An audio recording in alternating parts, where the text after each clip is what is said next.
Enjoying third-wave specialty coffee is made possible using the 4 keys formula, which every Sage espresso machine delivers. Key number 1, achieve a full-bodied coffee with rich and complex flavors using the ideal dose of 18 to 22 grams of freshly ground beans. Key number 2, sweet, delicious, and nuanced flavor notes begin with precise digital control over water temperature at 93 degrees Celsius for a perfectly balanced taste. And key number 3 starts with low-pressure pre-infusion, followed by a high-pressure 9-bar extraction process delivered via our 15-bar Italian pump and overpressure valve. The 4th and final key is about getting that silky, velvety microfoam, only possible with high-pressure steam. See our Latte Art for Beginners video to find out more. Achieving the perfect espresso extraction is based on a number of factors you need to monitor and adjust regularly.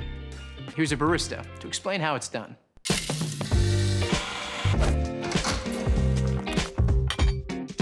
Okay, so you have your specialty coffee beans and you're ready to hit that brew button.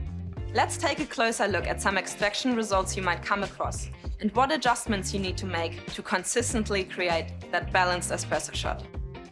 Baristas call finding the optimal extraction dialing in. This is because it usually revolves around just adjusting the grind dial to get the right grind size.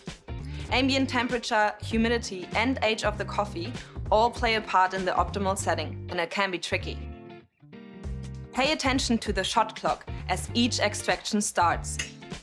If your espresso is flowing too fast, it's under-extracted, and you'll need to decrease your grind size, making it finer for the next coffee you make. However, if it's flowing too slowly, it's over-extracted. So increase your grind size, making it coarser for your next coffee. Keep an eye on this each time you make a coffee for that perfectly balanced shot, just like this. Brilliant, Leo. Sage espresso machines take care of everything, so all you need to be aware of is dialing in the grind.